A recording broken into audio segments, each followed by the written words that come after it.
नमस्कार दोस्तों, एक बार फिर से स्वागत है आपका रीड करेगा क्लासेज में। और अपन चल रहे थे लेगेंड, तो वही टॉपिक आज भी है। लेगेंड के 2 पार्ट और बचे हुए हैं। तो इसमें एक आता है बेटा किलेट, एक आता है किलेट लिगेंड। किलेट लिगेंड क्या होता है? ऐसे लिगेंड जो केंद्रीय धातु आयन या परमाणु को एक से अधिक एलपी दान करते हैं, अर्थात एक से अधिक उप सहसंयोजक बंध बनाते हैं, क्या कहलाते हैं? किलेट लिगेंड कहलाते हैं। जैसे मैं बात करूं एथिलीन डाइएमीन, एथिलीन डाइएमीन आपको पता हो तो पिछली क्लास में हमने पढ़ा था कि ये द्विदंतुक लिगेंड है। ये अपना केंद्रीय परमाणु या आयन है, तो ये एक उपसहसंयोजक बंध तो यहां से बनाएगा और एक उपसहसंयोजक बंध यहां से बनाएगा, तो एक वलय का निर्माण हुआ है।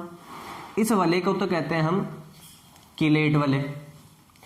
इस लिगेंड को हम कहेंगे किलेट लिगेंड, और ये जो प्रक्रिया है इस पूरे को कहेंगे हम किलेटीकरण। ठीक है, यानी कि अगर इसकी मैं सीधी सी परिभाषा आपको बताऊं तो ऐसे लिगेंड जो केंद्रीय धातु आयन या परमाणु को एक से अधिक उप सहसंयोजक बंध बनाते हैं, ऐसे लिगेंडों को किलेट लिगेंड कहते हैं। और इस प्रक्रिया में एक वलय का निर्माण होता है जिसे हम किलेट वलय कहते हैं, तथा इस संपूर्ण प्रक्रिया को हम किलेटीकरण कहते हैं। समझ में आया? अब देखो, इसी को अपन एग्जाम्पल के थ्रू समझते हैं। तो अपने पास जैसे कॉपर है और इसके पास एथिलीन डाइएमीन और 2+ चार्ज है। कितना है? 2+ चार्ज है। तो केंद्रीय धातु आयन तो हो गया अपना पास Cu2+, क्योंकि एथिलीन डाइएमीन पे मैंने आपको पहले भी बताया था कि एथिलीन डाइएमीन पे आवेश होता है 0, और ये कैसा लिगेंड है?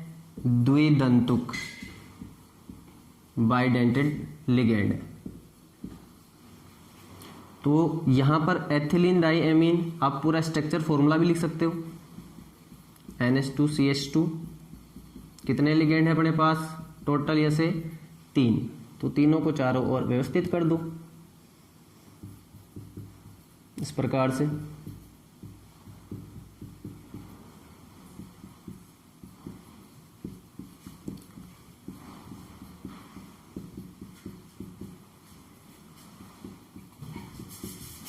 तो देखो दोस्तों, यहां से ये 2 एलपी देगा, एक वलय का निर्माण कर लिया। यहां से भी ये 2 एलपी देगा, फिर वलय का निर्माण कर लिया। यहां से भी ये 2 एलपी देगा और वलय का निर्माण कर लिया, और इस पूरे पे चार्ज आ जाएगा 2+। तो इस प्रक्रिया को किलेटीकरण, इस वलय को किलेट वलय, और इन लिगेंडों को हम कहते हैं किलेट लिगेंड। जरूरी नहीं है द्विदंतुक लिगेंड हो, त्रिदंतुक भी हो सकता है, चतुर्दंतुक भी हो सकता है, पंचदंतुक भी हो सकता है और षष्ठदंतुक भी हो सकता है। एक चीज और, जिन संकुल यौगिकों में किलेट वलय की संख्या जितनी अधिक होगी उनका स्थायित्व उतना ही अधिक होता है। जैसे एक छोटा सा एग्जांपल और करते हैं, इसका स्क्रीनशॉट ले लो। ले लिया? चलो,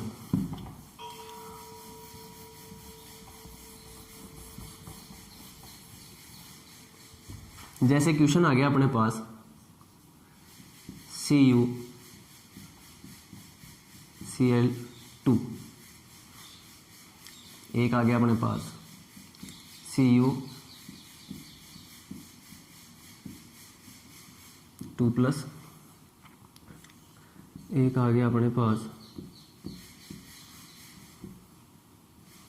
Cl4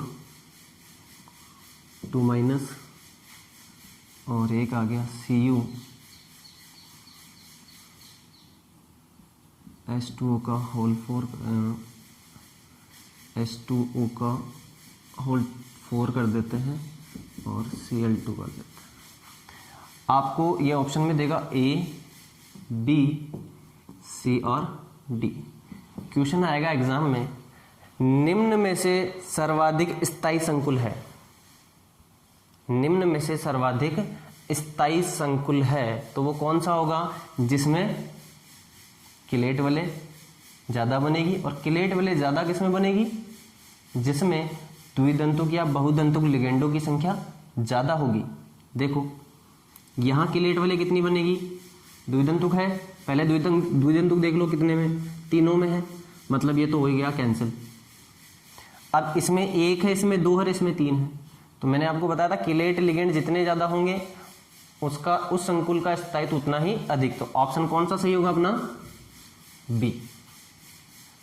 ठीक है, तो ये हो गया अपना किलेट लिगेंड, किलेटीकरण और किलेट वाले। जब भी आप वीडियो देखो तो वीडियो देखने से पहले कॉपी और पेन जरूर निकालो, ताकि जो मैं बोलता हूँ वो आप लिख लो, क्योंकि बार बार मैं बोर्ड पे लिख नहीं सकता। परिभाषाएं मैं ओरली बोलूंगा वो आपको लिखनी है, बाकी एग्जाम्पल मैं आपको बोर्ड पे समझाऊंगा और उनको लिखते जाया करो। ऐसे वीडियो देखने से समझ में नहीं आएगा। जब तक आप कॉपी पेन का इस्तेमाल नहीं करोगे, उसको वापस रिवाइज नहीं करोगे, आप ये सोचोगे मैं एक बार देख लूंगा वीडियो, 2 बार देख लूंगा, 3 बार देख लूंगा, उससे कोई मतलब नहीं। जब तक आप हाथ से नहीं लिखोगे उसका कोई मोटिव नहीं निकलेगा। ठीक है, तो नेक्स्ट चलते हैं अपन, एक प्रकार का और लिगेंड है उसकी तरफ, उसे हम कहते हैं उभय दंतुक लिगेंड। क्या कहते हैं, उभय दंतुक लिगेंड या दोहरे दंतुक लिगेंड। उभय दंतुक आपने ज्योमेट्री, मैथ की ज्योमेट्री में पढ़ा होगा, उभयनिष्ठ भुजा, एक भुजा जो दो के लिए काम में आती है। ऐसे अपन पढ़ने वाले हैं उभय दंतुक लिगेंड। उभय दंतुक लिगेंड ऐसे लिगेंड होते हैं जिनमें दाता परमाणुओं की संख्या 2 होती है, लेकिन एक समय में केवल एक ही परमाणु केंद्रीय परमाणु या आयन के साथ, एक समय में एक ही परमाणु केंद्रीय धातु या आयन के साथ बंध बनाएगा। केवल एक ही बनाएगा, दोनों नहीं बनाएंगे, दोनों में से एक ही बनाएगा। जैसे मैं बात करूं साइनाइड की, जिसे अपन लिगेंड के रूप में लेते हैं तो नाम ले लेते हैं इसका साइनो, और इसी में विपरीत आ जाता है एक आइसोसाइनो या आइसोसाइनाइड। इसमें जो बंध बनाएगा, इसमें जो बंध बनाएगा वो किससे बनाएगा, सी से, और यहां जो बंध बनने वाला है वो किससे बनेगा, एन से। अगर सी से बंध बन रहा है दोनों ही, दाता परमाणु दोनों ही है, लेकिन दोनों में से यहां कौन बना रहा है उपसहसर्य बंध, कार्बन, तो इसे साइनाइड। अगर नाइट्रोजन बना रहा है तो इसे हम कहेंगे आइसोसाइनाइड। ऐसे अपन बात करें NO2,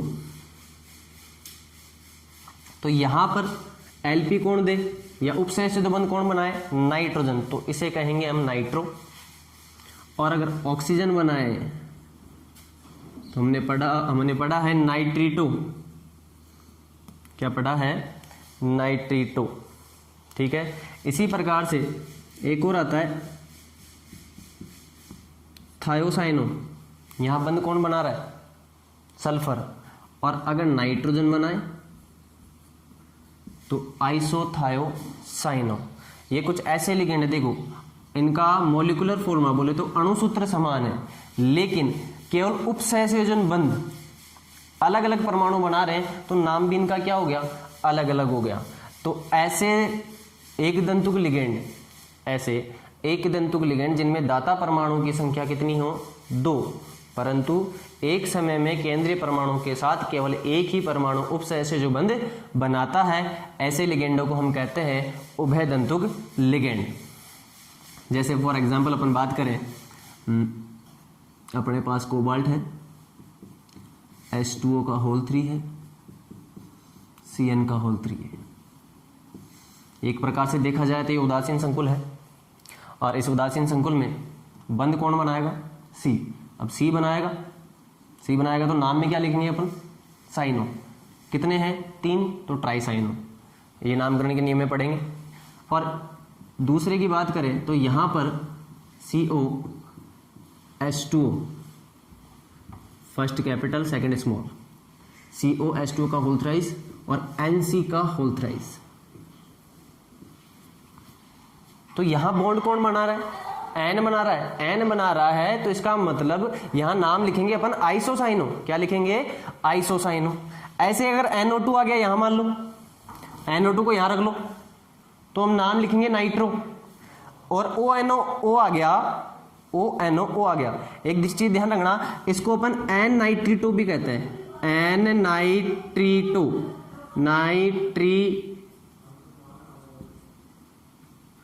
नाइट्रीटो, और इसको अपन ओ नाइट्रीटो भी कहते हैं, ओ नाइट्रीटो।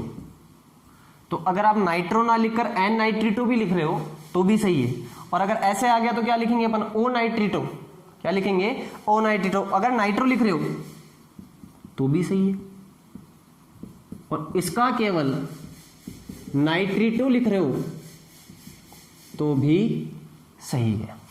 अब इसके नाम की बात करें तो ये हो गया थायोसाइनो, थायोसाइनो।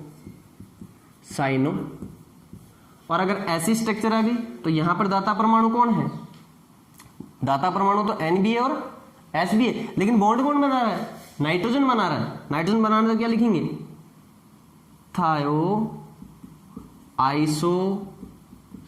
आइसोथायोसाइनो, आइसोथायोसाइनो। ये अपन लिखेंगे किसके लिए, उभयदंतुक लिगेंडो के लिए, किसके लिए, उभयदंतुक लिगेंडो के लिए। समझ में आया, ये हो गए अपने उभयदंतुक लिगेंड। इन्हें दोहरे दंतुक लिगेंड भी कहते हैं, दोहरे दंतुक लिगेंड भी कहते हैं, ठीक है। तो परिभाषा मैंने आपको बता ही दी, इसकी ये एग्जाम्पल अपने बुक में ये ज़्यादा इंपॉर्टेंट है, साइनो, आइसोसाइनो, नाइट्रो, नाइट्रीटो, या फिर एन नाइट्रीटो, ओ नाइट्रीटो, ठीक है। ये हो गया अपने लिगेंड। अब चलते हैं अपन कुछ आगे, और आगे अपन बात करते हैं संकुल यौगिकों के प्रकार लिगेंडो के आधार पर। किसके आधार पर, लिगेंडो के आधार पर। तो लिगेंडो के आधार पर संकुल यौगिक मुख्यतः दो प्रकार के होते हैं। दो प्रकार के कैसे होते हैं वो देख लेते हैं। वो होते, एक तो होमोलेप्टिक होता है, एक हेटेरोलेप्टिक होता है। एक तो होमोलेप्टिक और एक हेटेरोलेप्टिक संकुल होता है। तो होमोलेप्टिक होता है, एक तो क्या होता है, होमोलेप्टिक, होमोलेप्टिक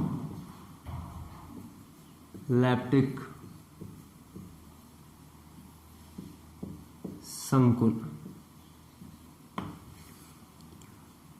और दूसरा होता है हेटेरोलेप्टिक संकुल।